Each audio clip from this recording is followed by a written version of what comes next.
लोकसभा चुनाव के दूसरे चरण का 26 अप्रैल रोज शुक्रवार को हुए मतदान में बांका लोकसभा क्षेत्र में निर्धारित 6:00 बजे शाम के समय तक 61% मतदान हुआ, जबकि अगर रजौन प्रखंड क्षेत्र के कुल मतदान की प्रतिशत जानना चाहे तो यहां 59.28 मतदान का प्रतिशत रहा।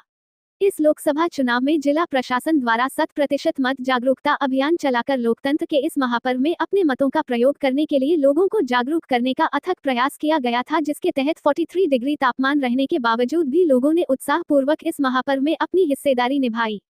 145,189 प्रखंड क्षेत्र के कुल मतदाताओं में 86,067 मतदाताओं ने अपने मताधिकार का प्रयोग किया, जिसमें 42,693 पुरुष और 43,374 महिला मतदाता शामिल हुई।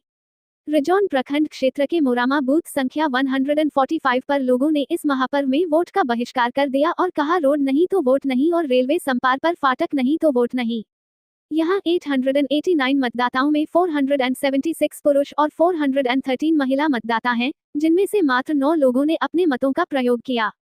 प्रचंड गर्मी और 42 डिग्री से ऊपर का तापमान ने लोगों को इस लोकतंत्र के महापर्व में उनके मताधिकार के हौसले को डिगा नहीं पाई। हर उम्र, हर तबके के लोगों ने जमकर वोटिंग किया। कन्या मध्य विद्यालय रजौन, प्राथमिक विद्यालय चकफिया, RHS विद्यालय धोनी, भूसिया, कठौन, नरेपा, मंझगाया, दरपा, नवादा बाजार इंटर स्तरीय उच्च विद्यालय, हरचंडी, बाबरचक, कोतवाली सहित कई गांव में सुबह के 7 o'clock से ही लोगों की भीड़ वोट डालने के लिए अपने अपने बूथ पर पहुंच गए। जैसे जैसे सुबह की बेला खत्म हुई और धूप की तपिश बढ़ती गई, मतदान की गति भी धीमी होती गई। वापस अपराह्न बाद सभी मतदान केंद्र पर फिर से वोट डालने वालों की भीड़ उमड़ाने लगी। इस बीच बहुत से बूथ पर पेयजल की समस्या मुंह बाए खड़ी दिखी। विभिन्न मतदान केंद्र पर मतदाता पानी के लिए जूझते नजर आए। इस महापर्व में उत्साह चरम पर उसे वक्त पहुंच गया जब 90 वर्ष की उम्र सीमा पार कर चुके बुजुर्ग महिला, पुरुष सहित दिव्यांग ने अपने मतों का प्रयोग करने के लिए बूथ पर पहुंचे।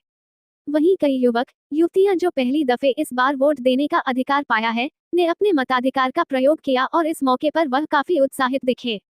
उन्होंने कहा, मैंने इस बार पहली दफा लोकतंत्र के इस महापर्व में अपनी अपनी जिम्मेदारी निभाई है। मैं देश में उन्नति और विकास को सर्वोपरि रखकर अपना मताधिकार किया है। वहीं नई नवेली दुल्हन मौसम कुमारी ने माहूचक के बूथ पर पहुंचकर अपने ससुराल विदा होने से पहले लोकतंत्र के इस महापर्व में मत दिया, जो केंद्र पर अपने मत के अधिकार और इसकी उपयोगिता को लेकर आम लोगों के बीच एक संदेश छोड़कर चली गई।